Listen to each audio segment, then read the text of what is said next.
Hey guys, welcome back to part 4 of the Beginner's Guide to HTML series.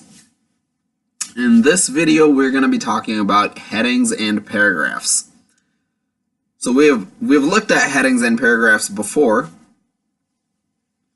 but in this video, we're going to go into a little more detail. Before I start this video, I want to mention that in the last video, I accidentally said that the language attribute goes to the head element. Instead, it should have been the language attribute goes to the HTML element, okay? I also want to mention that if you're confused at any point, just go to w3schools.com and read the topic that you're confused about from the list of options.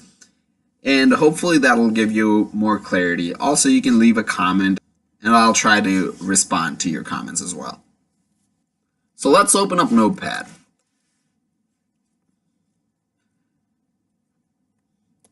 So as you can see, I've created a basic template for a web page. Here's the HTML5 declaration, the HTML element, the head element, and the body element. The head contains a title, and the title is just, this is part 4. So we've talked about headings before. Headings range from H1 through H6. The higher the number, the smaller the heading. So now let's create an H1 tag and say this is H1. And let's create an H6 tag and this is H6. Save this document and reload the page. So H1 is the largest we can make our heading. What if you want an even larger font size? For that, we got to go back to attributes. We need to add a style attribute to our H1 tag.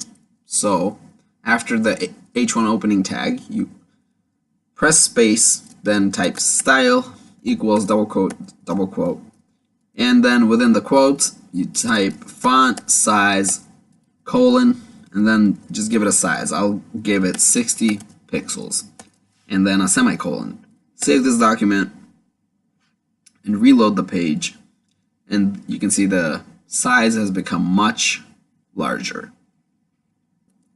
Alright, now let's talk about horizontal rule. So what are horizontal rule? Basically, horizontal rules are used to separate different sections of the web page. So suppose you have two different sections in the web page. So the first section contains a heading, section 1, and contains a paragraph. And contains a paragraph. This is section 1's paragraph. And then it contains another section, so section 2, and it has its own paragraph. This is section 2's paragraph. Right? Save this document and reload the page in our browser. So what if you want to separate these two sections using a rule, using a horizontal rule? For that, we use the HR tag. So just place the HR tag in between and reload the page. And here we go. So that's about all the details about headings that w3schools.com provides. So now let's talk about paragraphs. Well, there's nothing much that you don't know at this point. So it turns out we have already gone through most of the points that are written in the HTML paragraphs page. So if you're curious, just go to w3schools.com and come to the paragraph section in the HTML page. I'll provide the link in the description. But I guess that's it for this video. See you in the next one.